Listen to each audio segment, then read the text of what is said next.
72 সালের 11ই নভেম্বরে আমরা যুবলীগ প্রতিষ্ঠা করেছিলাম বঙ্গবন্ধুর নির্দেশে। কারণ স্বাধীনতা পরবর্তী সময় প্রো চাইনিজ বাঙালিরা এবং কিছু কিছু উগ্র কমিউনিস্টরা এবং স্বাধীনতার বিরুদ্ধে রাজাকার আলবদর মুসলিম লীগ সহ যারা ছিল তারা একটা চক্রান্তে একত্রিত হয়েছিল।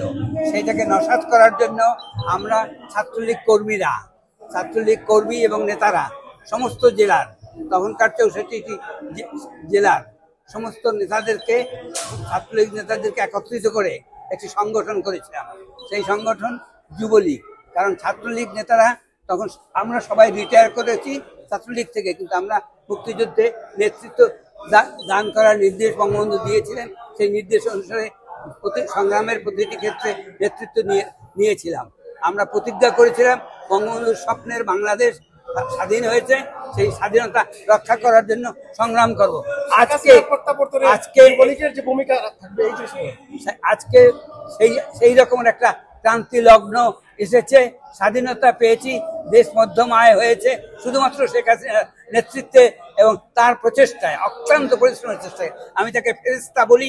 এই ফেরেশতার হাতে আবার এই সংগঠনটি, এই দেশটি দিয়ে আমরা যাতে যেতে পারি, তার জন্য আমাদের মধ্যে যারা বেঁচে আছি তারা বাকি সবাইদেরকে, আমাদের পরে যারা এসেছে তাদের সবার কাছে স্বনির্বন্ধ অনুরোধ জানাচ্ছি, শেষ রক্তবিন্দু দিয়া শেখ হাসিনাকে দেশে নিয়ে আসা, বাংলার মানুষের যে মুক্তির জন্য স্বাধীনতা ডাক দিয়েছিলেন বঙ্গবন্ধু, তার যে সুফল, সেই সুফল আমাদের পরবর্তী বংশধরদের কাছে দিয়া আমরা যেন যেতে পারি।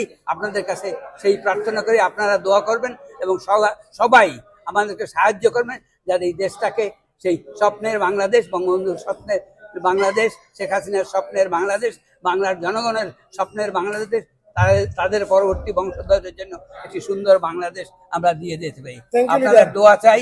জয় বাংলা, জয় বঙ্গবন্ধু, জয় শেখ হাসিনা দীর্ঘজীবী হোক। কষ্ট দেওয়ার জন্য ধন্যবাদ। না।